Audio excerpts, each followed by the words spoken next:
भाई विंटर में hair care कैसे करें, क्योंकि आपका जो हेयर है वो विंटर में बहुत ही ज़्यादा ड्राई और फ्रीजी हो जाता है, क्योंकि आपका स्कैल्प नेचुरल ऑयल को बहुत कम प्रोड्यूस करता है। तो ऐसे में अगर आप अपने बाल की केयर नहीं करोगे या फिर उसको प्रॉपर न्यूट्रिएंट्स नहीं दोगे तो फिर आपके बाल बहुत ही ज़्यादा ड्राई फ्रीजी हो जाएंगे, फिर आपको डैंड्रफ होने लगेगा एंड अल्टीमेटली फिर आपका हेयर फॉल स्टार्ट हो जाएगा। तो अगर विंटर में आपको आपके बाल की केयर करनी है या फिर उसे मैनेजेबल रखना है तो फिर ये वीडियो को पूरा एंड तक जरूर देखिए। अगर आपके शॉर्ट हेयर है या फिर मीडियम हेयर है या फिर मेरे जितने लॉन्ग हेयर है या फिर मेरे से भी ज़्यादा लॉन्ग हेयर है, फिर भी आप अपने हेयर को मैनेजेबल रख सकते हो विंटर में, तो मैं जो टिप्स आपको देने वाला हूँ ये चाहे आपके किसी भी टाइप के हेयर है, शॉर्ट, मीडियम हेयर या फिर लॉन्ग हेयर, ये सारे में आपको हेल्प करेगा। My name is Rahul and I welcome you to the channel. Winter बाकी सीजन से एक अलग सीजन होता है क्योंकि इसमें आपके हेयर बहुत ज़्यादा ड्राई होने लगते हैं, फ्रीजी होने लगते हैं, एंड ऐसे में अगर आप wrong hair care routine follow करने लग जाते हो तो फिर आपके हेयर फॉल स्टार्ट होना शुरू हो जाते हैं। तो सबसे पहले जो टिप है वो आपको अवॉइड करना है गर्म पानी से आपको नहाना। अब विंटर के मौसम में तो ठंड पानी से नहाना पॉसिबल नहीं है, पर इसका ये मतलब नहीं कि आप गर्म पानी कुछ ज्यादा ही कर लिए उसके बाद आप गर्म पानी से नहा रहे हो, आप डेली गर्म पानी से ही नहा रहे हो एंड उसको अपने हेयर पे डाल रहे हो। हीट आपके हेयर के लिए बिल्कुल भी अच्छा नहीं है, फिर चाहे वो किसी भी फॉर्म में हो, चाहे आप ब्लो ड्राई से आप उसे हॉट एयर से सुखा रहे हो या फिर आप गर्म पानी से नहा रहे हो, हीट बिल्कुल भी आपके हेयर के लिए अच्छा नहीं है। अब अगर आप ठंडे पानी से नहीं नहा पा रहे हो तो फिर आप उससे पानी को हल्का सा गर्म कर लीजिएगा,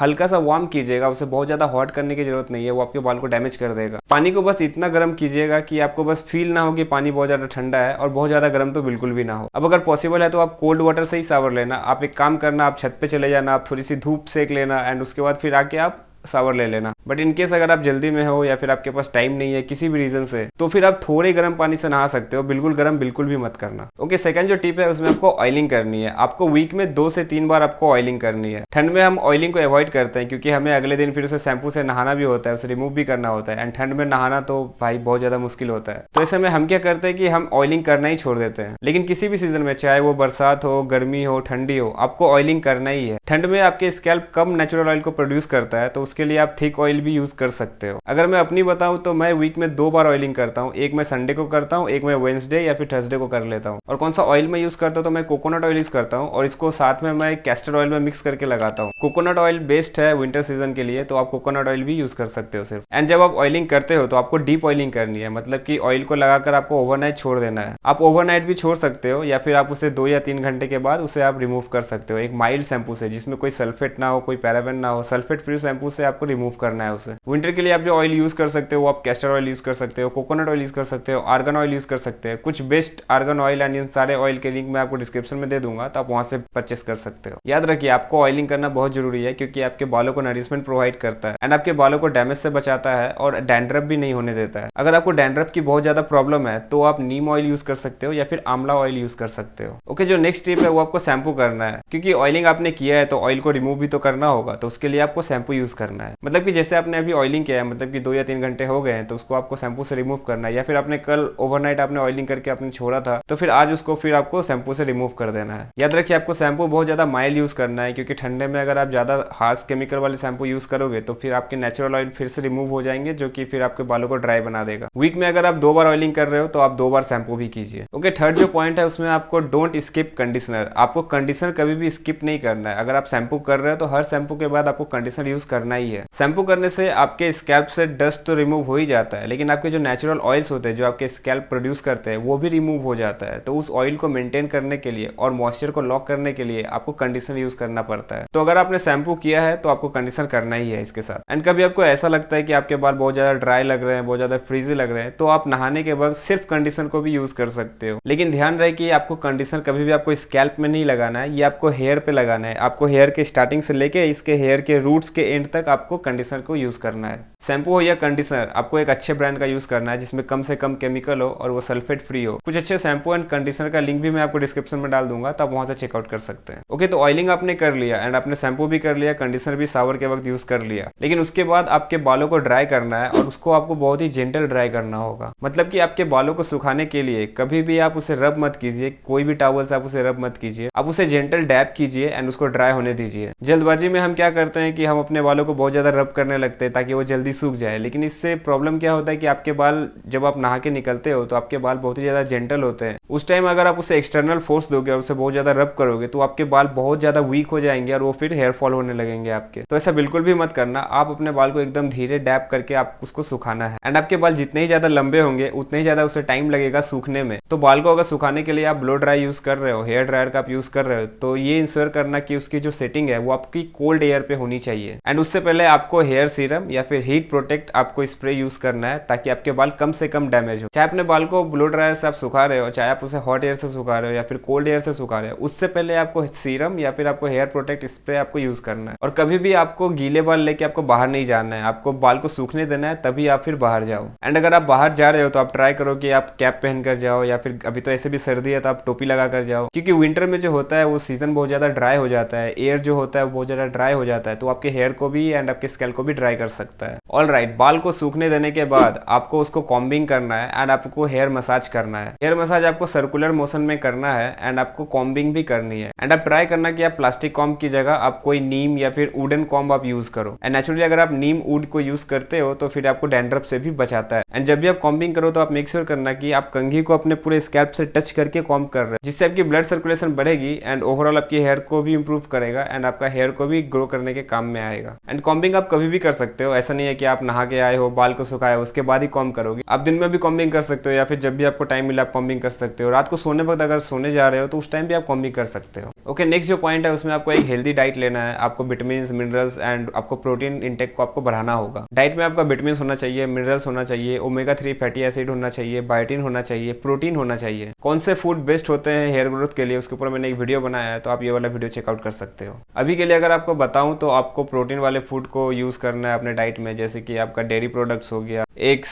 चिकन, मीट, फिश, ये सारी चीजें हो गई। आपको नट्स आपके डाइट में इंक्लूड करना है, जैसे कि आलमंड्स हो गया, कैसू हो गया, डेट्स हो गया। उसके साथ अगर आप अपने डाइट में सीड्स को इंक्लूड करते हो, जैसे कि pumpkin seeds, chia seeds, flax seeds, sesame seeds, ये सारे फूड अगर आप डेली अपने डाइट में इंटेक करते हो तो फिर आपके हेयर की क्वालिटी बहुत ज्यादा इंप्रूव हो जाएगी। एंड आपको ओमेगा 3 फैटी एसिड का भी इंटेक करना है। अगर ओमेगा 3 नहीं ले पा रहे हो अपने डाइट से, या फिर बायोटिन नहीं ले पा रहे हो, या फिर विटामिन आप नहीं इंक्लूड कर पा रहे हो अपने डाइट से, तो फिर आप इसके सप्लीमेंट भी यूज कर सकते हो। ओके, नेक्स्ट जो पॉइंट है वो आपका है hydration. Hydration is the key. अगर आपको आपके बाल को स्ट्रॉन्ग एंड हेल्दी शाइनी रखना है तो फिर हाइड्रेशन आपको 3 से 4 लीटर पानी डेली आपको पीना ही पीना है। 3 से 4 लीटर पानी आपका मिनिमम इंटेक है। अगर आप नॉर्मल कंडीशन में हो तो फिर आपको 3 से 4 लीटर पानी पीना है। अगर आप कोई ह्यूमिड एरिया में हो, कोई गर्मी ज्यादा है, तो आपको आपके वाटर इंटेक को भी और बढ़ाना होगा। या फिर अगर आप जिम जाते हो, वर्कआउट करते हो, कोई स्पोर्ट खेलते हो, तो आपको वाटर इंटेक को और भी ज्यादा बढ़ाना होगा। लेकिन 3 से 4 लीटर मिनिमम पानी आप जरूर पिए, क्योंकि अगर आप पानी पियोगे ज्यादा तो फिर आपके स्कैल्प भी हाइड्रेटेड रहेंगे, जिससे आपके हेयर की क्वालिटी इंप्रूव होगी। हाइड्रेशन बहुत ज्यादा जरूरी है, ये आपके बालों को मॉइस्चर प्रोवाइड करने का काम करता है। तो प्लीज आप अपने वाटर इंटेक को प्लीज बढ़ाइए। ओके, नेक्स्ट जो पॉइंट है उसमें आपको अवॉइड करना हीट टूल्स या फिर स्टाइलिंग प्रोडक्ट्स, जैसे कि आपका वैक्स हो गया, हेयर जेल हो गया या फिर आपका हेयर स्प्रे हो गया। इसको आपको कम से कम यूज करना। एंड अगर आप हेयर प्रोडक्ट्स को यूज कर भी रहे हो, कोई भी वैक्स यूज कर रहे हो, तो मेक श्योर करना कि उसमें कम से कम केमिकल हो या फिर केमिकल फ्री हो, जिससे आपके बाल कम से कम डैमेज होंगे। सेम आपको ब्लो ड्रायर या फिर हीट टूल्स जो आपके स्ट्रेटनर आते हैं, वो सबको भी आपको कम से कम यूज करना है, क्योंकि जितना हीट आप अपने बालों को दोगे उतने ही ज्यादा जल्दी डैमेज होने लगेंगे। एंड हेयर ड्रायर अगर आप यूज कर रहे हो तो जैसा कि मैंने आपको पहले बताया, कोई भी हीट प्रोटेक्ट स्प्रे आप यूज कर लीजिए, जिससे आपके बाल कम से कम डैमेज होंगे। लेकिन अल्टीमेटली वो थोड़े बहुत तो डैमेज होंगे ही, तो जितना कम हो सके आप अवॉइड कीजिए। तो ये जो भी टिप्स मैंने आपको बताए उन सारे टिप्स को मैं भी फॉलो करता हूँ, सारे टिप्स को मैं फॉलो करता हूँ, जिसके कारण ही मेरे बाल इतने लंबे, घने एंड शाइनी हुए हैं। तो आप भी इन सारे टिप्स को फॉलो कीजिए, आपके बाल मेरे से भी ज्यादा घने, शाइनी एंड हेल्दी हो जाएंगे। तो चाहे आपके बाल शॉर्ट हो, मीडियम हो या फिर लॉन्ग हेयर हो, इन सारे टिप्स को फॉलो करके आप बिल्कुल अच्छे हेयर पा सकते हैं। एंड अगर आपको मेरे हेयर पे कुछ फीडबैक देना है तो प्लीज आप नीचे कमेंट्स में मुझे जरूर बताइए। वीडियो अगर पसंद आए तो प्लीज वीडियो को लाइक कर दीजिए, चैनल को सब्सक्राइब कर लीजिए, कमेंट कर दीजिए। और अगर आपको ये जानना है कि आपके बाल को कैसे जल्दी लंबा करना है, कैसे जल्दी ग्रो करना है, तो आप मेरा एंड स्क्रीन पे वीडियो आएगा, how to grow hair faster, आप वो वाला वीडियो चेकआउट कर लीजिए। Thank you so much for watching this video. मिलते हैं अगले वीडियो में, तब तक के लिए आप अपना प्लीज ख्याल रखिए। Bye bye and take care.